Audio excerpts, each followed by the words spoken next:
wanted to welcome everyone and introduce myself. My name is Monica Sipley. I'm a volunteer and member of the Calgary Horticultural Society. Welcome to our talk on kickstarting your garden. This session is offered in partnership with Nutrient. Before we get started, I'd like to share with you our Society's land acknowledgement. We respectfully acknowledge the enduring and active relationship of Indigenous peoples with this land, specifically the area in which we inhabit today, known as the traditional territories of the people of Treaty 7. The Society is an organization focused on the well-being of the land, and we endeavor to honor Indigenous, Inuit, and Métis rights and relationships with the land and the ability for all to grow, live, work, and play in territory. Thank you. I would like to introduce to you our instructor for tonight. Janet Melrose is Calgary's Cottage gardener.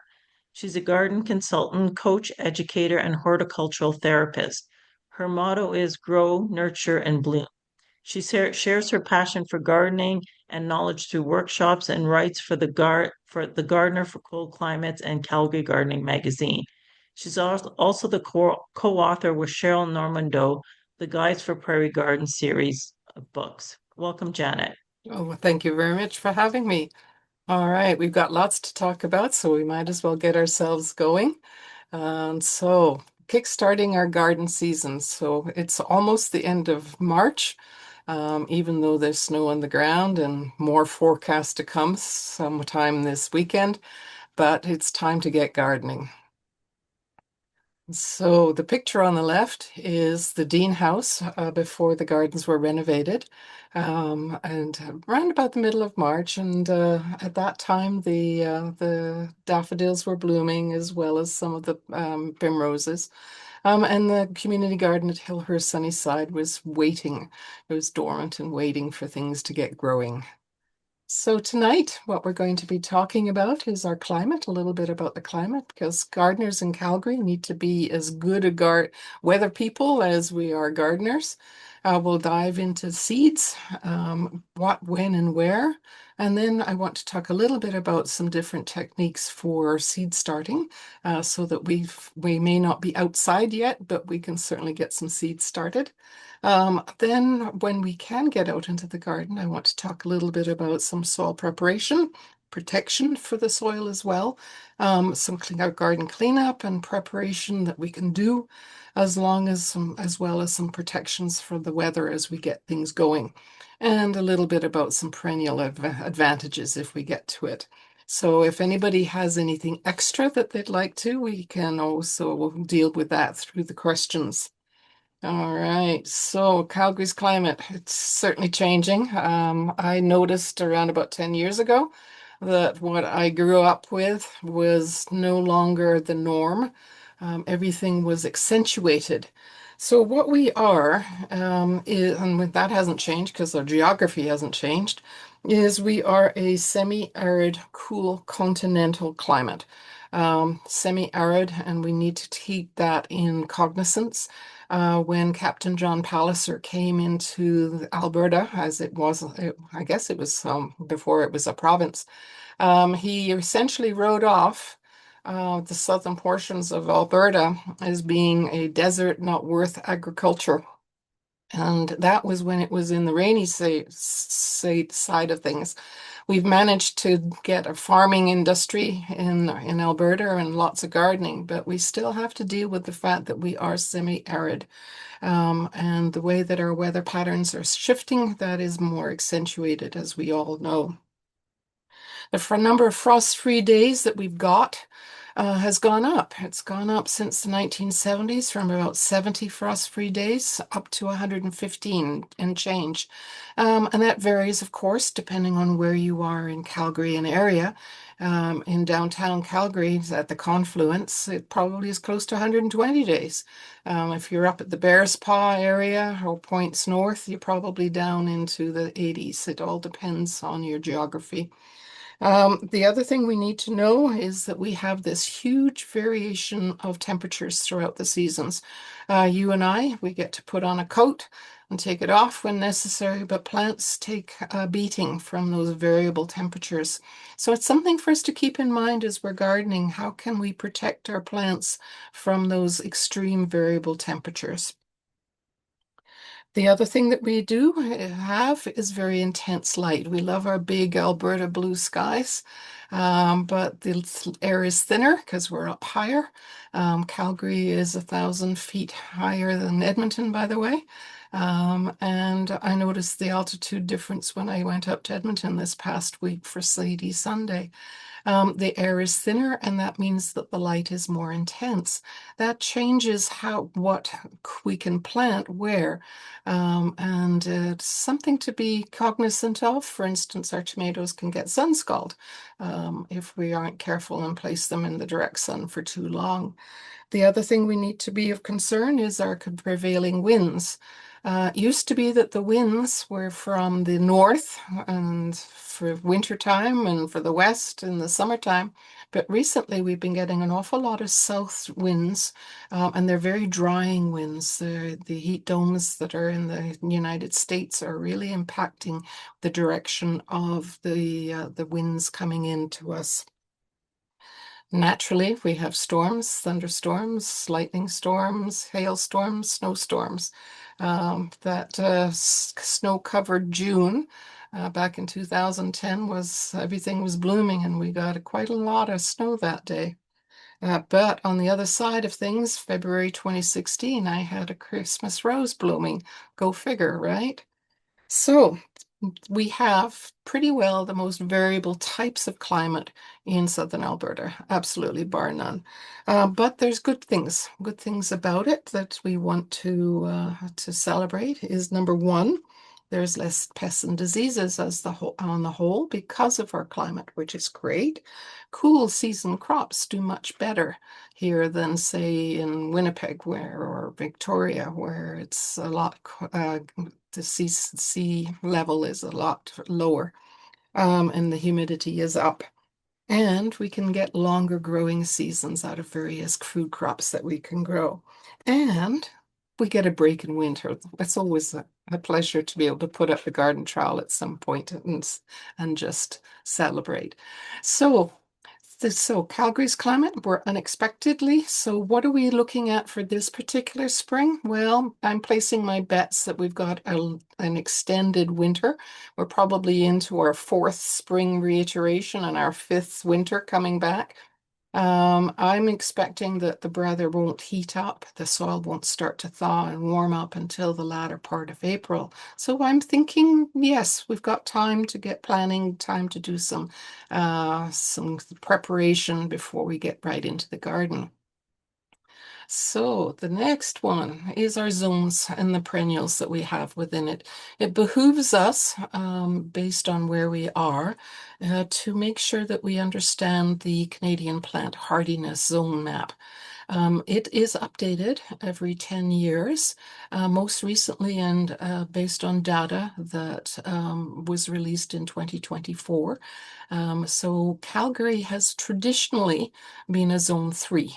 So what does that mean?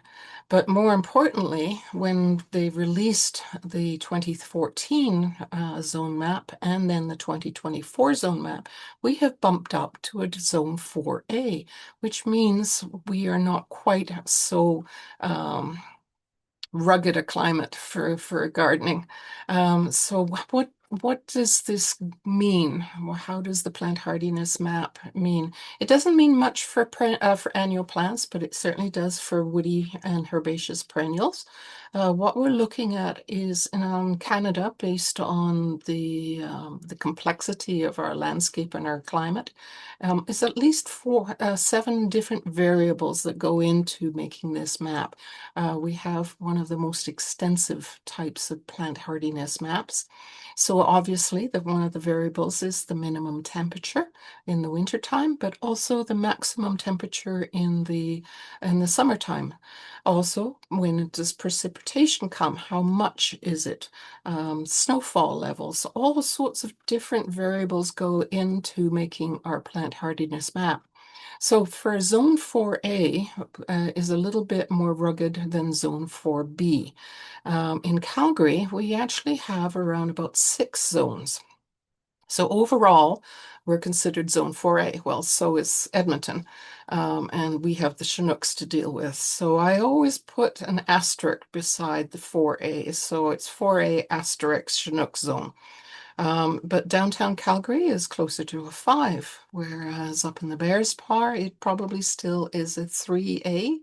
Down in Lake Chaparral Valley, it's probably a 4B, maybe. So depending on where you live in Calgary and area, your zones are going to change significantly. For instance, Pritis is like a 2B. So what does that mean for us? It means that the lower the number, the more harsh the environment, and we need to make sure that we are purchasing perennial plants that are going to survive our winters. So the just so with us being a 4A, that's pretty darn good at this point in time. I should note as well that the US has their own plant hardiness map, and it's just based on one variable, and that's the minimum winter temperature. Um, so theirs is not as extensive. The other thing to know is that in Alberta, sorry, in Canada, we go from 0 to 10, 10 being Vancouver Island and Windsor, Ontario, and the Yukon being a 0. The States goes from 1 to 12, with 1 being Alaska and the 12 being Puerto Rico. So you'll notice the difference. So their zones are roughly one, they're out by 1. So if you see a plant labeled USDA Zone 5, that is roughly equivalent to a Canadian Zone 4. So lots of people will look at these tags and wonder why the heck are the garden centers bringing in all these plants that are not hardy to our zone. So it really makes sense for you to check, where did that plant come from? If it came from Bylands in BC, then it will mean that it's a Canadian zone. If it comes from Monrovia, for instance, it's coming from Oregon. And so you can take that into your decision making. The other thing for us to recognize, of course, is our Chinooks. The Chinooks play havoc with hardiness zones because of the rapid change of temperature, the rapid melt of snow, and in particular, this affects the woody plants, not so much the herbaceous perennials, but we have an awful lot of winter dieback if we've got a lot of Chinooks. And so we need to plant shrubs that are at least a zone 4A, possibly a zone 3, just to make sure that they're hardy enough for us. So when we go shopping, that's another thing for us to look at. Do we have questions, Monica? We're good? All right. No, no questions yet. Perfect. So microclimates. This is a perfect time for us to start walking our garden. In an average single home garden, you can have up to about 16 microclimates. My smallest microclimate is right underneath my dryer vent. That's where the very earliest of the crocuses will show up. And so it's only about 1.5 feet square, but it's a different microclimate. And I know that because plants come up and bloom really rather earlier. On your north side of your home, you're going to find that your microclimate is a lot cooler, possibly damper, a lot more shadier, perhaps. So walk around your garden and figure out what are the various microclimates that you have, because you want to take advantage of those particular little pockets so that you can plant some unique species. So, for instance, factors that will go into the microclimate could be the elevation and the slope of the landscape. So, are you on a hill? Are you level, for instance? That makes a difference as to the microclimates. Also, the amount of sunlight. So, if you have a wide open garden with no significant trees, you're going to find that your microclimate is a lot sunnier, a lot drier, and perchance a little bit warmer. The other thing is, if you're on the shady side of life, then you'll find that it could be up to a zone lower. The another factor is the nearness to water. So for instance, if you have a pond or a running water situation, that is going to add humidity into the environment. It's also going to cool down the temperatures. The other thing that we want to think about is how much vegetation do you have? In my garden, I've got multiple trees and shrubs. It's pretty much a jungle. That's really adding to the coolness of my garden and also the humidity in my garden. Think about the various hardscape elements do you have? Do you have a large patio made out of concrete? Do you have a large driveway, for instance? Do you have a deck? All these particular objects will soak up heat and radiate it out, so your garden will be warmer. Think about the amount of human activity that's in there as well. All sorts of different things, but one of the biggest ones is your wind patterns. So as you walk around the garden, you're going to see where the winds are coming from. Then, taking into consideration all of those elements, you can change your garden up, redesign elements, and change the microclimates as well, as if you wish to, with things like trellises, newly planted trees and shrubs, different hardscape elements, all sorts of different things. Many years ago, for instance, I took down my deck because it was rotten, and all of a sudden, the microclimates in my garden changed, and I had to change what was in those gardens to match the new circumstances. So that's something for us to do at this point in time. I also look at the level of the sun as it shifts throughout the season because it shifts significantly. One thing that is in sun in the spring could be in shade by the fall. So now we're going to shift. We've dealt with the weather and we're going to shift into seeds. So what are seeds? Seeds we tend to think of them as inert. We tend to think of them as little brown objects. In that picture, there's one thing that is not a seed. Anybody have a clue as to which one there is not the seed? It's the potato, of course. So the potato we clone through tubers, but the rest of them are seeds. So seeds are nothing more than baby plants. They are plant embryos. They are the end result of the fertilization and reproductive cycle of plants. And they are breathing. They are using up their soil as they go.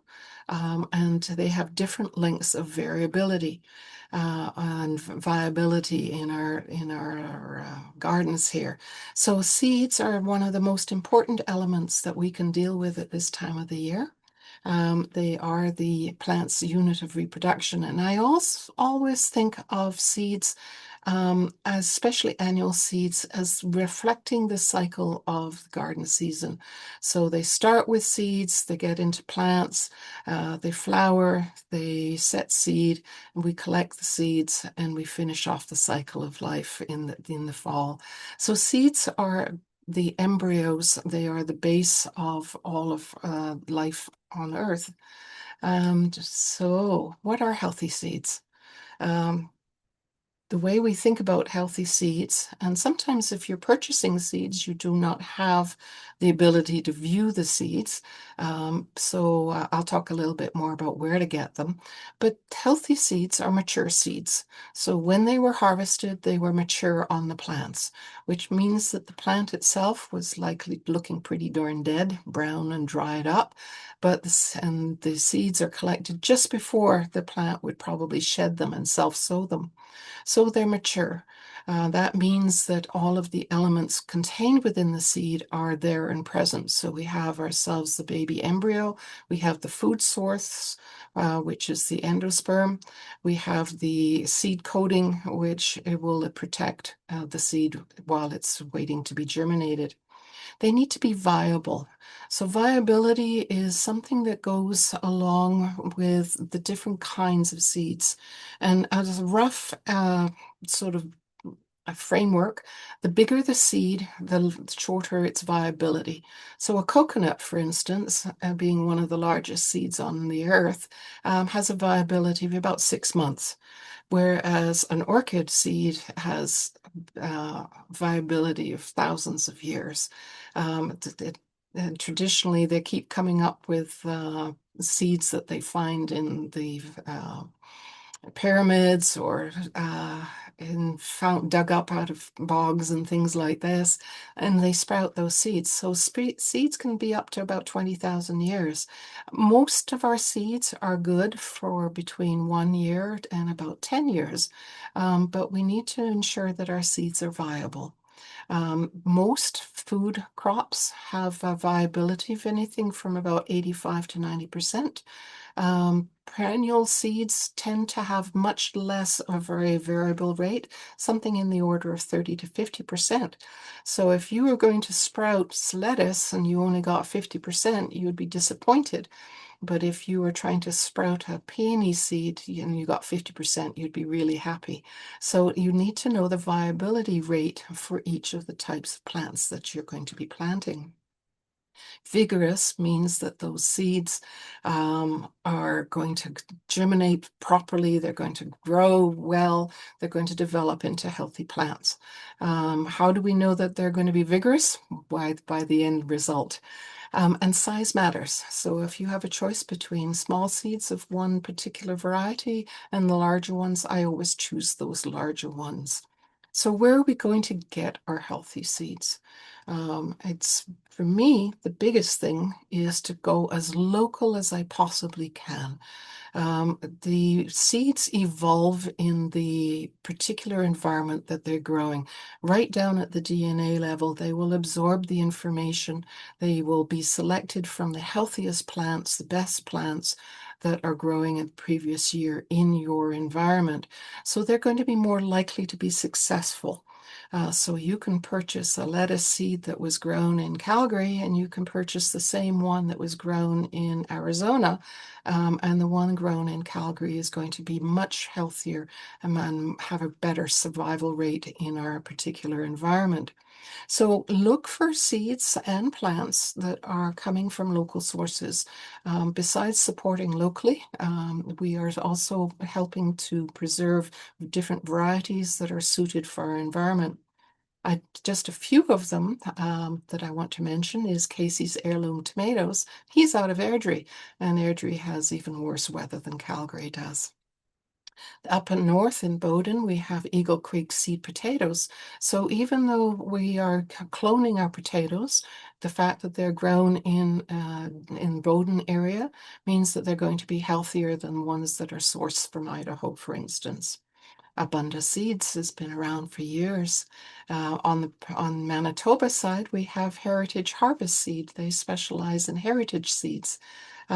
Locally out of Turner Valley or Black Diamond, no, Diamond Valley these days it's called, Co-Creative Seeds.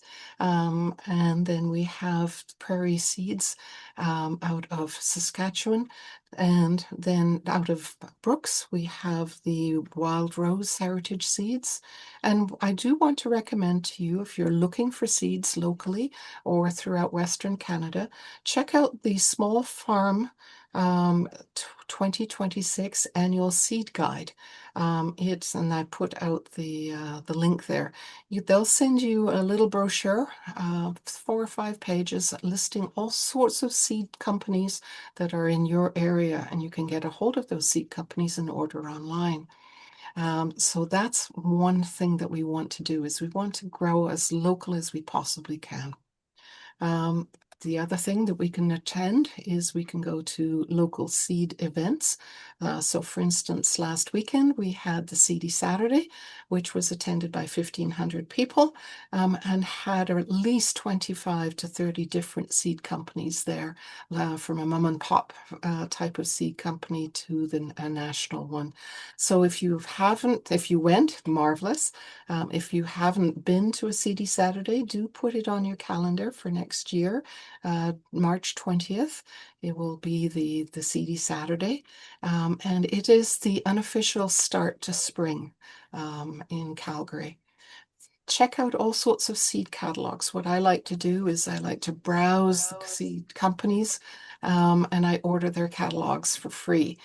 Great reading, and you learn an awful lot about the different varieties that are available to us. Some of them are available as PDF downloads only, but browse those seed catalogs, and then you can find all sorts of different and unusual kinds of seeds and ones that have been grown closer to home. I do want to recommend as well Seeds of Diversity. Seeds of Diversity is our national seed bank. They are dedicated to preserving the wide variety of seeds, both historical and current, that have been grown up in Canada. And you can join them, have a membership. You can get a seed catalog as well, and you can purchase seeds or trade seeds. I also want to mention Calgary Seed Library. We have a citywide seed library. It is located at the bookstore Next Page down in Inglewood, and they hold all sorts of different events where you can go and take seeds to grow them through this year and then return some seeds at the end of the year. Lots of different communities these days have their own little seed libraries, so check out your local community garden, for instance, or a community hall. They may have a seed library. So there's all sorts of different sources these days for us to get local seeds. We don't have to just shop the big ones. So I do recommend that you do so. So it's important for us as gardeners in a short season to make sure that we know what it means when you are purchasing seeds. There's an awful lot of information on the seed packet. It's not just an envelope carrying the seeds themselves. On the front, generally speaking, you'll have a nice picture of whatever it's supposed to be. It should indicate what it is, beans, for instance, and the variety. So in this case, it's Kentucky Blue, and that it is a pole bean. So we want to have that information as just the base. It should indicate the grower. If you have a seed package and you don't know where it came from, I usually will not use it. I want to know the source. If someone's not proud enough to put their name on that envelope, then I don't want their seeds. On the front or back of the envelope, it should also indicate when the seeds were collected. So it could have an expiry date. So that, for instance, the ones coming from West Coast Seeds will indicate that they are good through 2026. So that gives you an indicator that the seeds are fresh. They were collected from last year's crop. It will also help you when you are storing them so that you know that you're not going to lose them at the back of the drawer, and not know when you got them and are they still viable. Other information that is vital is the soil temperature for germination, and I'll talk a little bit more about that later. Most seeds need to be germinated between 5 degrees to 15 to 20 degrees centigrade. And so we need to know when they are going to germinate so we don't plant too early or too late. The important data as well is days to germination.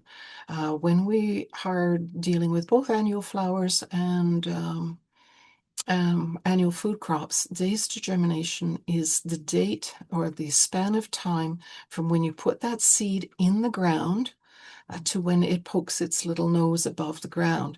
So, for instance, radishes will germinate within about 3-4 days. They're very quick. And so you're looking for seeing those seedlings coming up within the week, at the true leaf stage within a week. Whereas carrots are notorious. They will take up to 3 weeks to germinate. So if you planted the two of those together and expected them both to germinate at the same time, you probably would think that the carrots aren't going to germinate and you'd probably overplant them. So very much make sure that you understand all of the different dates to germination for all of the different plants that we're going to be planting. The other one that we need to think about is the days to maturity. And days to maturity doesn't start from the date that you planted them. They start from the day that the seed germinated. So let's take our carrots. Well, let's start off with our radishes. So you planted them on the 1st of May, they germinated by the 5th of May, and you can probably start harvesting them by the end of May. Whereas your carrots, if you sowed them on the 1st of May, chances are you're not going to see them start to germinate until the May long weekend. And then the clock starts ticking. So if you have purchased a carrot seed with a maturity date of 120 days, that means we're well into November. What's the chances are that we're going to harvest those carrots? So what we want to do is we want to make sure as Calgarians that we are purchasing seeds that have a short days to maturity. So you can get carrots that are maturing within 55 days, 70 days, 85 days, and that 120 days. Those are the big, massive carrots, of course.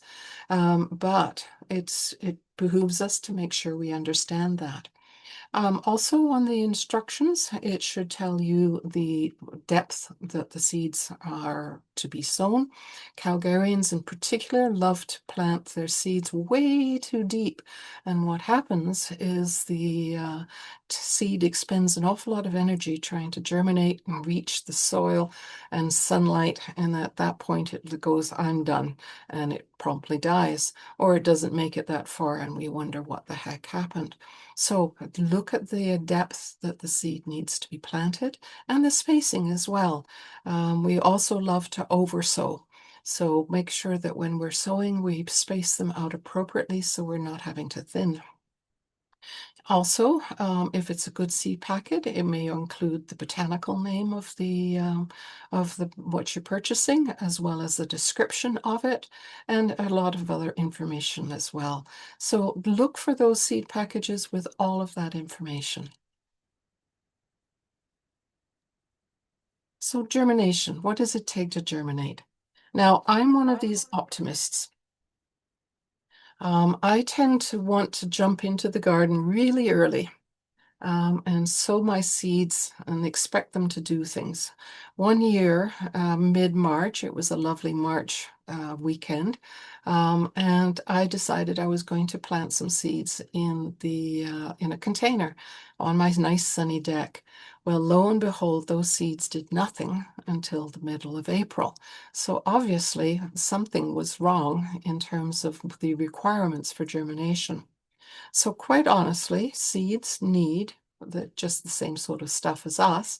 They need warmth, they need oxygen, they need water, and they need nutrients in order to grow.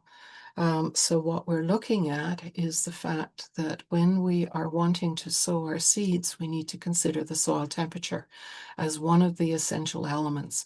So we need to make sure that we leave our planting until we do the seed, the soil is warm enough for those particular seeds. I do encourage you to invest in a soil thermometer that will tell you just exactly what temperature is this soil so that you don't do what I did and plant in middle of March expecting something to happen. Likewise, you don't want to plant tomato seeds, for instance, or squash seeds when when it's too cold. They'll literally rot in the garden. And things like spinach, which likes to germinate in +5, will, if you start to plant those when the temperature in the soil is about 20, they're not going to germinate either. So we want to gauge our planting based on the temperature that the soil is that the plant needs. And this is where creating a plan as to when you're going to plant each particular variety of seeds comes in handy. That way you don't jump the gun or be too late. Lately, based on our climate, I have been planting as early as the beginning of May and having really good results. Whereas 10 years ago, I was more likely to plant middle of May. So the difference in our climate has made a huge difference as to when we start to sow those seeds based on soil temperature and air temperature. Of course, seeds need to have moisture and they need to have the soil at a point where it is saturated with water, but not overly sogged out with water. But the biggest variable for us is that soil temperature and our air temperature. Seeds also have different variables and requirements for breaking dormancy. I once collected hollyhock seeds, collected them, stored them in my house over the winter, planted them in the spring. Nothing happened. I forgot about them, and next year, after the winter, they decided to germinate. Well, it turns out that hollyhock seeds, as do most perennials, needed a period of cold, which is called stratification. So, an awful lot of our seeds, especially cool season types of seeds, and the perennials that come from the northern temperate regions, they need a period of cold in order to germinate. What it does is it prevents them prematurely germinating. So the seeds will grow, they self-sow in the fall, and unless they have that period of cold, they won't germinate, which allows them to be successfully um, germination. Seeds that come from the tropics don't have the need for stratification. So we need to know what kinds of seeds we're choosing, whether or not they need stratification or not for successful germination. Some seeds, particularly ones that have hard shells, need scarification. So that is literally where you scar the seed coat, you soften it up, you rough it up so that the seed can then start to germinate. Morning glories is a perfect example of a seed that's got a really hard shell, and you use sandpaper in order to facilitate germination. You can also put the seeds in vinegar, and the acid of the solution will eat away at the seed coat. But often seeds that need scarification are fruit, and that's because they are eaten by birds. They go through their gut.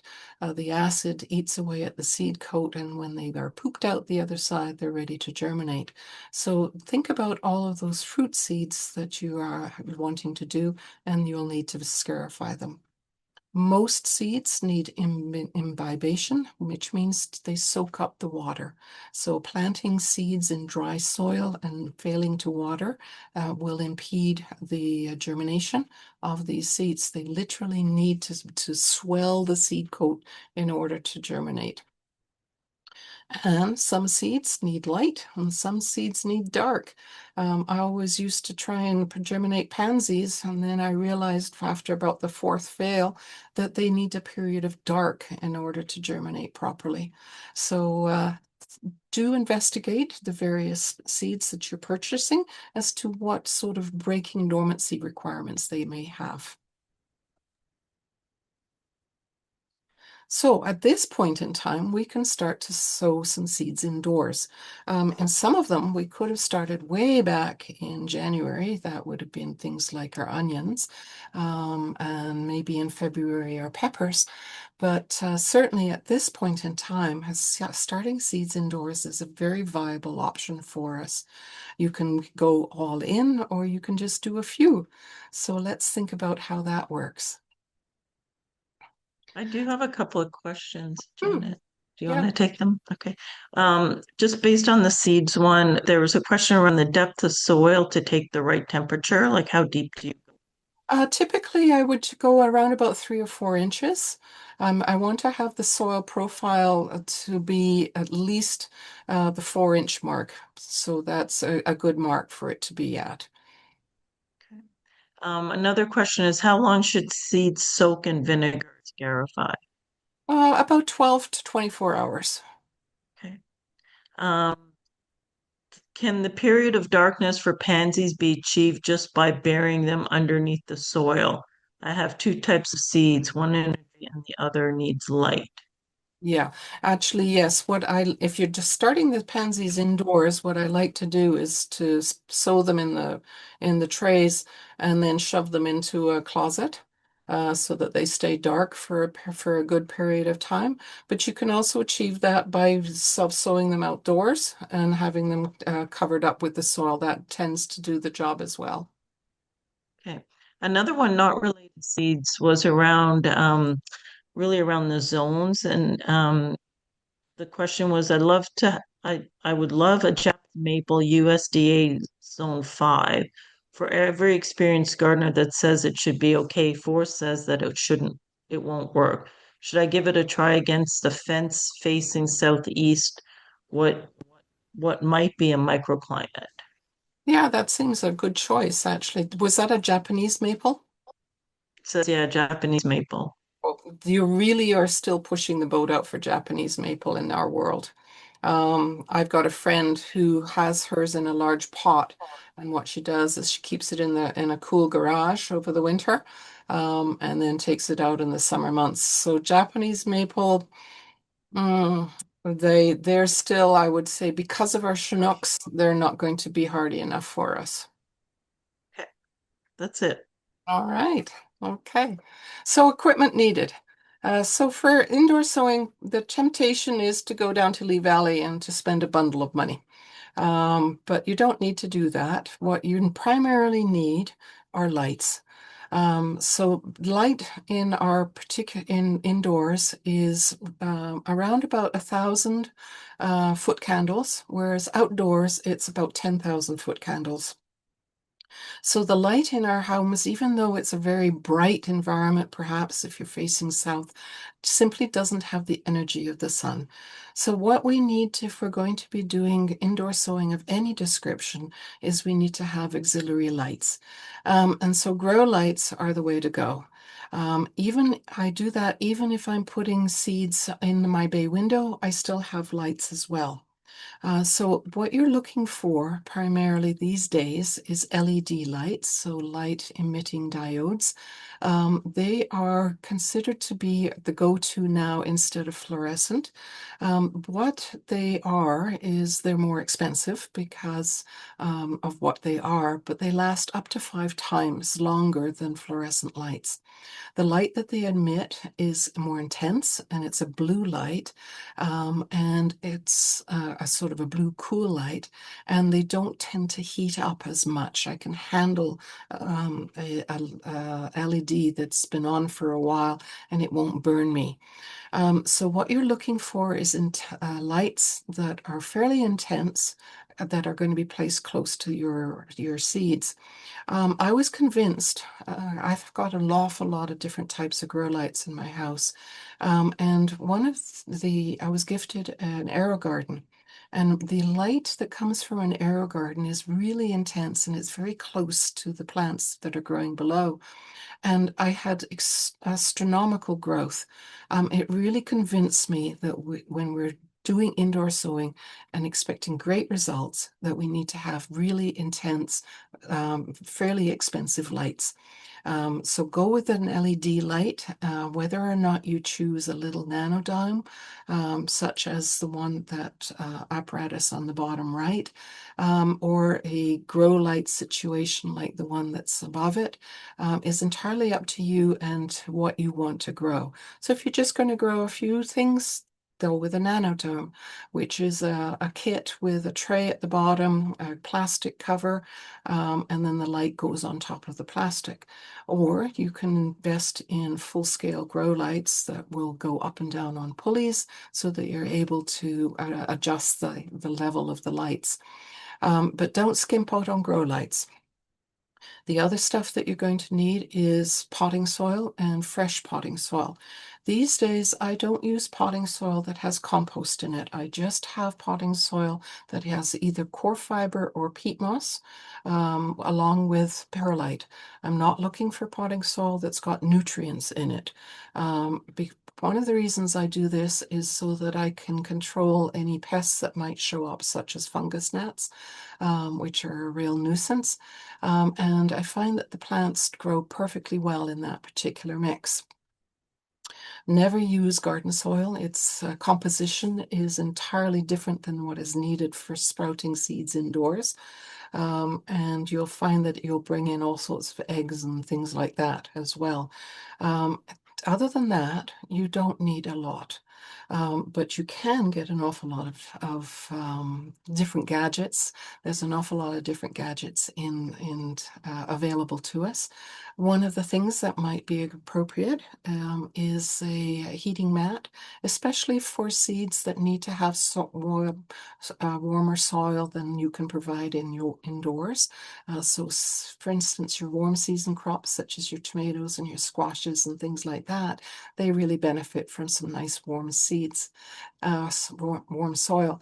Also, if your grow situation is down in your basement and it's a lot cooler, you might find that a heating mat will provide that extra warmth that will speed up germination and good growth. So equipment does definitely not need to be expensive, but do make sure that you're investing in the grow light scenario so that you're looking at that. So right now, what can we grow? What can we sow in these particular different things? So here's a couple of different options. Most people will use the 6 cell packs to sow their seeds in, or you can use rolled up newspaper. And recently there's something called snail seeding, where you create a nice wrapped up newspaper that looks like this snail shell, and it provides extra roots. You can also use a soil block as well for your containers. You don't have to have fancy containers. You can also use things like a repurposed barbecue chicken container, and I've used those quite successfully as well. So definitely you can make your containers and your different apparatuses, but don't skip out on those grow lights. Absolutely not. So right now, what we can start to grow are, if you haven't done so already, you can do your tomatoes. You can start your lettuces, your broccolis, your cabbages, your petunias, all sorts of different things are ready to be going now. And you can get as much as you wish to going. Right now in my house, I have tomatoes growing. I stowed some onions earlier and they are doing well. And also I'm starting to sow things like lettuces and kale and things like that, Swiss chard, so that I can have seedlings to grow out, to plant outside when the weather is right and the soil temperatures are right. When you are doing indoor sowing, what you do need to consider is the potential for pathogens, in particular damping off. Damping off is a collection of fungi, 600 species strong, that attacks the stems of little seedlings right where it meets the soil level. You can go to work and everything looks perfectly healthy, and when you get home, everything's flopped over. It's highly contagious, and so as soon as you do see something like that, you have to lose your plants, unfortunately.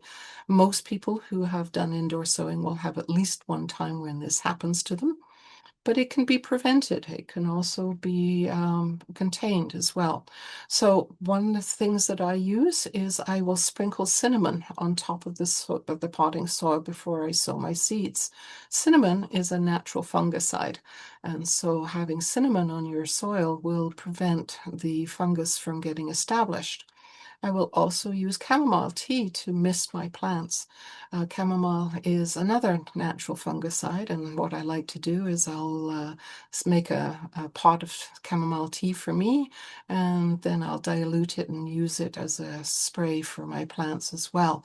So that's two different tips that we can use for deterring the fungus from getting established.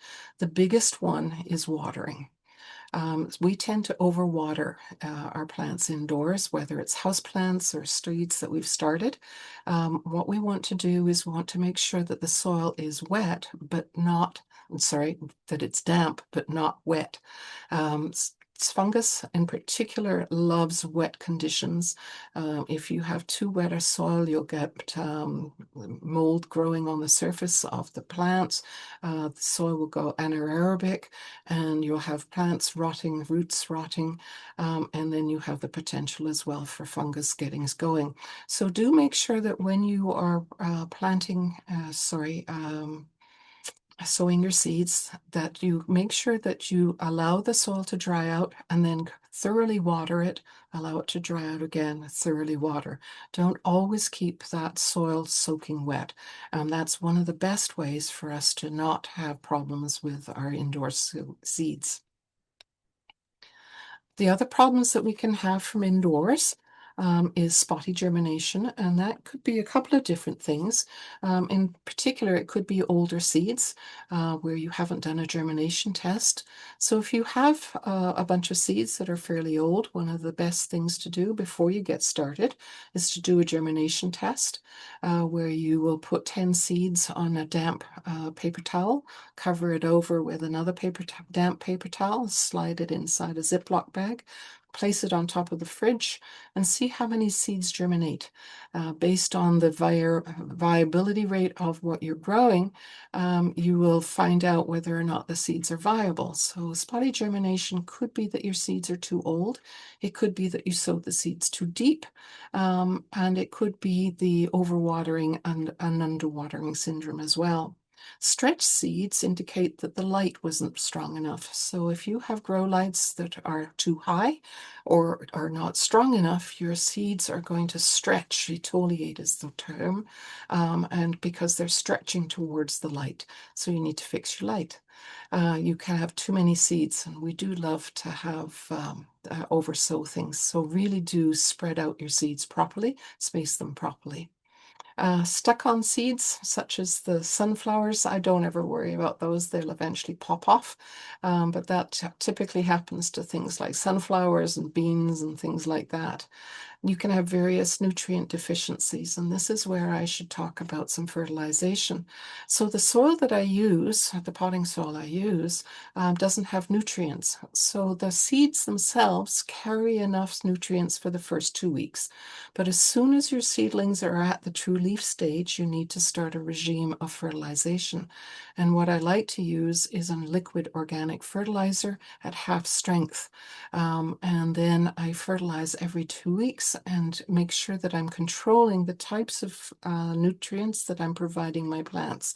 So, for instance, tomatoes will need a different type of fertilizer than your lettuces. That way, one size isn't fitting all, and you're going to get healthier seedlings. So, you do need to start that regime of fertilizing, and then you'll avoid nutrient deficiencies. And we already talked about the watering too much or too little. We do tend to overwater, so we want to make sure that we're getting our watering just right. If you have the inclination, you can also get capillary mats where you place the trays on the capillary mats. The mats themselves drape into a reservoir of water, and then the soil will wick up the water through the capillary mat. And that's an excellent way to make sure you have optimal moisture in your soil, especially if you're an overwaterer. I do have two questions. One of them was around the cinnamon. Can you sprinkle the cinnamon after the plant has sprouted? Oh, yes, absolutely. Yeah. Okay. And the other one was around the chamomile tea and spraying. Can you use that spray to be the water? Like you Sorry? just soak the soil with the chamomile tea? Would Yes, that you be can. enough to keep it watered? Oh, yes. The misting? No. Yeah. Misting is more to keep, as to control the humidity around the plants themselves. So if I'm misting with chamomile, I can do that, but I also will water with chamomile tea as well. Oh, okay. Yeah. We have another question. What do you recommend for fertilizer? I think it'd be more around the brands or Things like that. Mhm. Right now, one of my go-tos is the Promex or Liquid Organics fertilizer. That's one of the ones that I am using.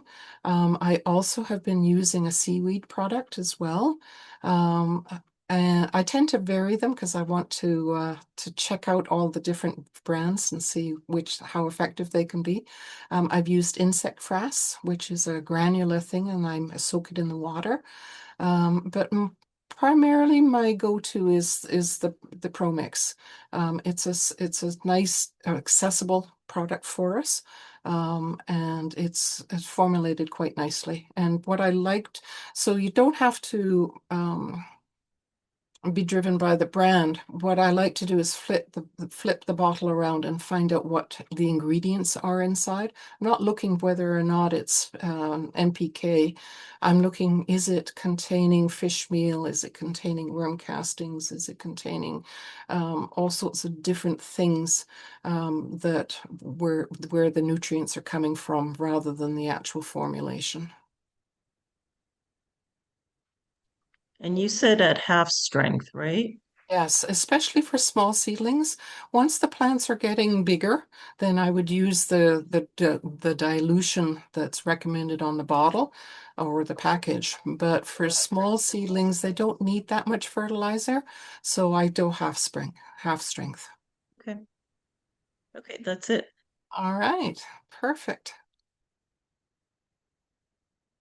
All right, so when you're starting off indoor sowing, to me, one of the biggest things is don't choose the hardest ones at first. Go with some easy germination choices. So lettuces, for instance, dill, oh, marigolds, things like that, calendula. Choose ones that are reliably viable and easy to grow. Um, Use fresh seed. So make sure that you purchase your seed for the year and use your fresh seed if you can. Or if you've done that germination test and you're comfortable with the results, go with those seeds. Do use a seeding chart. It helps keep yourself so organized. Clean and prepare your containers. Make sure they're clean. Hygiene is important. Make your own medium if you wish, or go with a really simple one. I do pre-moisten my soil. I didn't mention that when we were talking about sowing, but what I like to do is I like to pre-moisten the potting soil so that it's got the moisture in it already, and then I sow my seeds. It's a very effective way, and that way the seeds don't get dislodged when you're starting to water. So pre-moisten ahead of time. You can also sift peat as well instead of cinnamon, but I prefer cinnamon these days. That bottom heat is an option. The chamomile tea is a go-to. Lots and lots of lights. I can't emphasize the importance of lights. Do pet your seedlings. It makes them stronger. And that way you're paying attention to them. You're looking for any problems that are going to crop up and learn from your experience. I've certainly learned over the years the different results that I've gotten, and I'm by no means at the end of my journey in terms of indoor sowing. So the other option that we have, and it's one that I love, is called winter sowing. In Calgary, I call it anytime sowing because I use it almost year round. So winter sowing is nothing more than creating a passive greenhouse out of an object. Now, from the go-to object is a 4-liter milk jug. And the reason for that, I think that they were made for winter sowing. They're big enough volume. They're opaque, so they cut down the intensity of the light. They've got a nice handy carrying handle, and they're just the right size. So make sure if you don't have milk in your family, put people onto milk. When I got going, I started buying chocolate milk for my family, and I got enough milk jugs going. So what you do for winter sowing is you are going to sow in these jugs. They're going to live outdoors, so you don't have any other equipment except your milk jugs. What you're going to be doing, first off, is you're going to drill holes at the bottom. They need drainage just in case we get a monsoon in May. Then you need to take the top off and then cut air holes. This is a passive greenhouse, so we want to make sure there's lots of air exchange and it doesn't get too hot inside. Then what you want to do is you want to cut it open at the handle so that you got about 4 inches of space at the bottom. Fill up with pre-moistened potting soil. And so I usually will put in 6 to 9 seeds, depending on what it is that I'm growing. So this isn't where you empty a package of seeds into this container. This is as if you are sowing indoors or outdoors.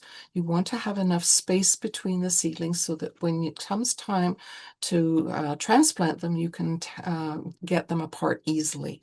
So what I often do is I'll take a 6-cell pack and press it into the soil in the container, and those are where I'm going to place the seeds. at the correct depth. So we don't want to put our kale 6 inches down. It's going to be at the 1/4 inch depth that they won't require.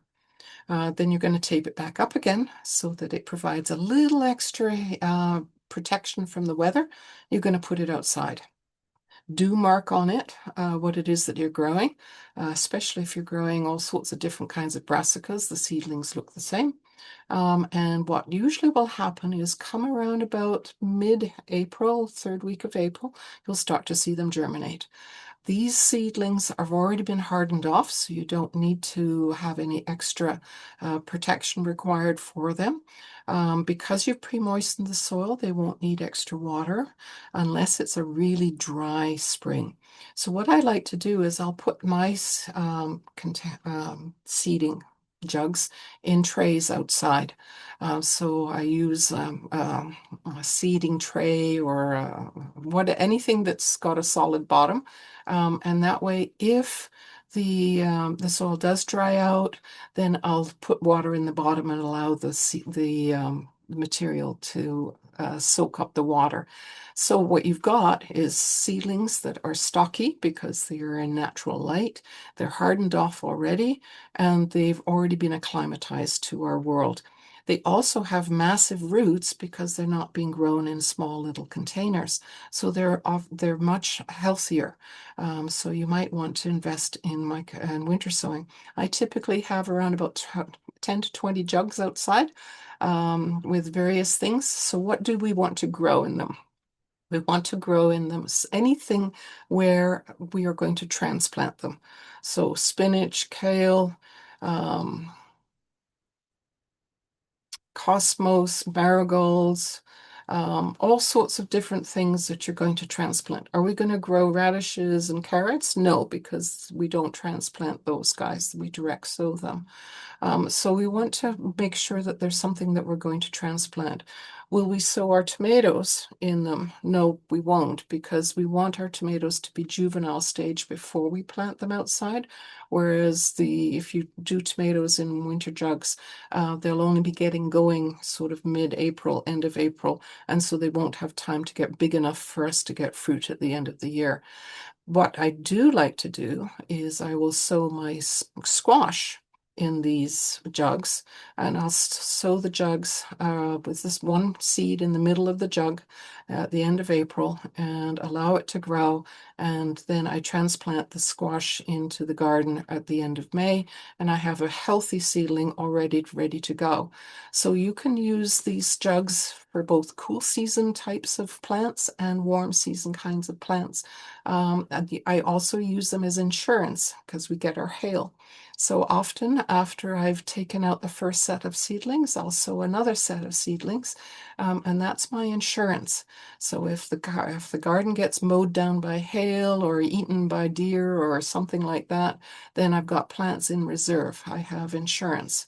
So that's another thing that we can do. We can also sow the jugs mid-July, August, and sow some cool season types of plants for fall crops. So you can sow, for instance, spinach, things like that, and then transplant them into the garden as we get taking other things out.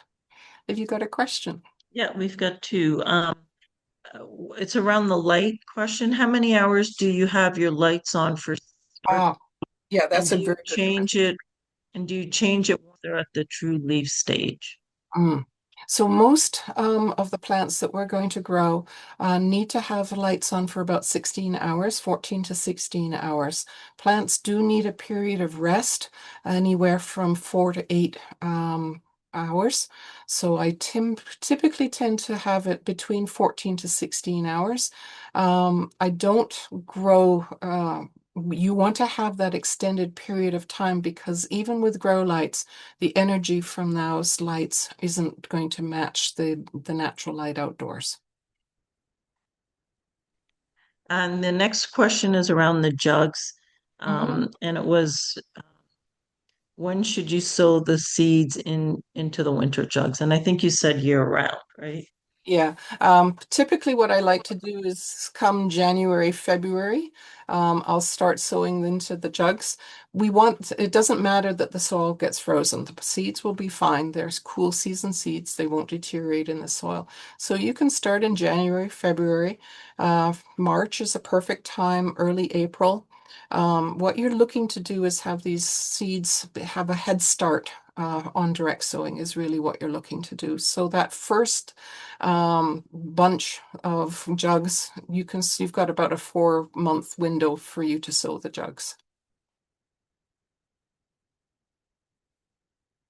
Okay, that's it for questions. All right, super. All right, so we're marching along and it's time to get outside a little bit. And what you want to do is you want to get into your garden as early as you can. So what you want to do is you want to warm up your soil. So raised beds are a perfect thing for us to have because the soil that's an in-ground will stay cool, will be frozen for much longer, whereas a raised bed is going to warm up that soil appreciably earlier. But you can accelerate the process by putting coverings on top. So typically around about right now on my raised bed, I will go and I'll put you can put floating row cover if you wish to. It's opaque and it will let in the light, but the insulation value will warm up the soil at about 2 or 3 degrees. What I also will do is I will put black plastic over top my raised beds, and the black plastic will absorb the sunlight and transmit that warmth into the soil, warming up the soil even more. The other thing that you can do is if you've had a garden bed with a lot of weeds in it, put clear plastic over top of the raised beds, and that will germinate all of the weed seeds. You can weed them out before you start to sow, and guess what? You've got a garden without weeds to begin with. So I do encourage you, if you've got raised beds and then they're annual beds, to cover them and to make sure that the soil warms up faster. And you can get into those raised beds anywhere from about 2 to 3 weeks earlier than you would normally. So that's one of the things. The other thing is with soil preparation, I love to amend my soil in the fall when the soil is already warm. But the next best time is in early April, when the soil has thawed out and dried out a little bit. And what you want to do is you want to add in your soil amendments. Typically, it can be fertilizers, it could be organic matter such as compost, but you do want to make sure that you've done some form of soil amendment either in the fall or the spring, early springs. Make sure that your soil is continuing to have a 5 to 10% volume of organic matter in your soil. It will improve soil water retention. It will boost soil biology, allow the soil to be worked much easier, and the benefits are magnificent. So the other thing we want to do, and this is something that we definitely don't want to do, but we want to do it, so to speak, is weeds seem to be the ones that germinate the fastest. So I would say that one of the things that we want to put on our task list or plan for getting into the garden earlier is to make sure that we are weeding out any things that are starting to germinate. My back alley is always a place that I like to get tackled because I never seem to get to it fast enough. But what you want to do is you want to make sure that you're cutting down the annual weeds that are starting to germinate and to have their first set of true growth. You want to dig away at the perennial weeds such as quackgrass because the soil is nice and moist, and easy to get a garden fork into it and be able to extract the roots from your soil. So as they say, if you've left your weeds to self-sow the previous fall, you now have got 7 years worth of weeding, and getting a good jump start on it is an excellent thing to do. I tend to want to do that anywhere between the middle of April and the middle of May. Get that first set of weeds out of the garden. Other things that you can do is you can sow a green manure, which is a crop typically a legume or a grain that you want to sow to improve the soil. You're not going to eat these crops. You're going to use the foliage either as a chop and drop to build for, or digging it in to build the soil. So some spring crops that we can employ would be winter peas. Buckwheat is another one, crimson clover. All sorts of different crops are available for us to use as a spring sown cover crop. If you did a fall sown fall rye cover crop, now is the time to dig it into the soil. Uh, to my mind, a green manure type of crop is an excellent way to improve really soil that's been really degraded. And I use it for periodically in all of my annual beds. So check out green manures or cover crops and see what you can do. So another apparatus that we can use is a cold frame. And a cold frame is nothing more than a passive greenhouse, typically made out of wood with windows for light. I tend to make mine out of pine, and I use heavy grade plastic as my cover. I've also used floating row cover as the lid as well. You want to have the cold frame at a slant to take advantage of the rays of the sun. You can use cold frames and sow directly in the soil if you want. You can harden off other crops inside there. You can grow entirely all summer long inside of a cold frame. But a cold frame it is a good garden's friend, and there's all sorts of different plans on the web that you can use. You don't need to use wood. You can use straw. You can use cinder blocks. The material doesn't matter. What matters is you're providing a passive greenhouse for whatever it is that you're growing and hardening off inside. So if you have got a project in mind, make yourself a cold frame. I like to use early protection for a lot of the things that I've sowed outdoors. Floating row cover is absolutely one of the best friends for a gardener. It's spun polyester. I've referred to it already. It lets air in, it lets moisture in, it warms up the soil, it provides 2 degrees frost protection, it even wards off some insects. I will put floating row cover right over where I have sown, so to provide that protection and to keep the moisture in the soil. You can also use a polytunnel, typically made out of hoops, PVC hoops, and you can have it either with floating row cover on top or plastic, your choice, and it moderates both the air and the soil temperatures as well as conserving moisture.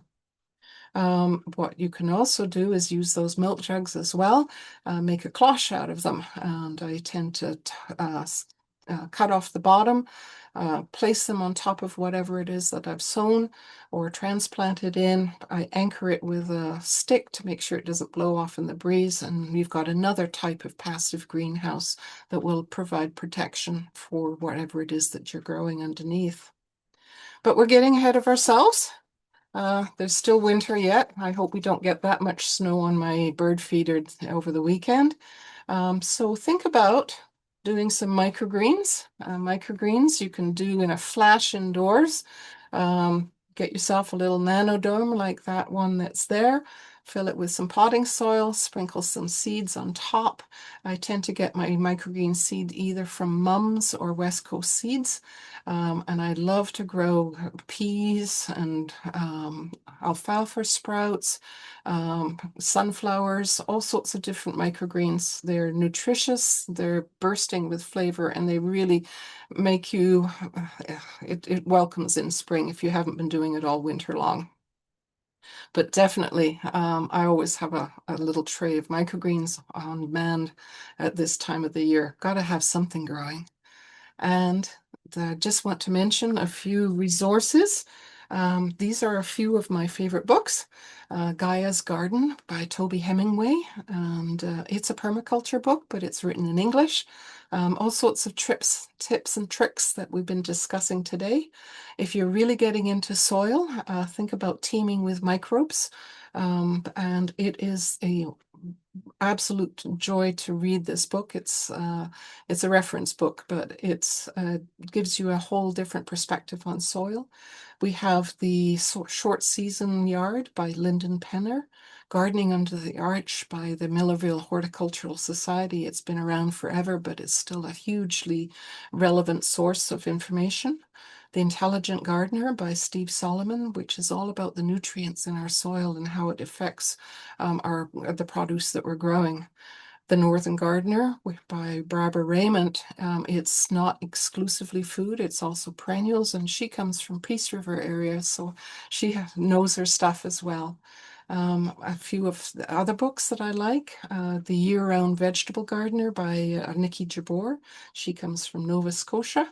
We also have Growing Food in a Short Season by Melanie Watts. The Zero Mile Diet by Carolyn Harrett. She's from 100 Mile House in BC. Seed Sowing and Saving is an excellent resource, as is Microgreens by Fiona Hill. And the Complete Book of Vegetables. It's a treat to the eyes. So when the snow is still going, then why not read a book? So I would like to acknowledge Nutrien as our sponsor for this particular talk. They enabled the talk to be free for everybody here.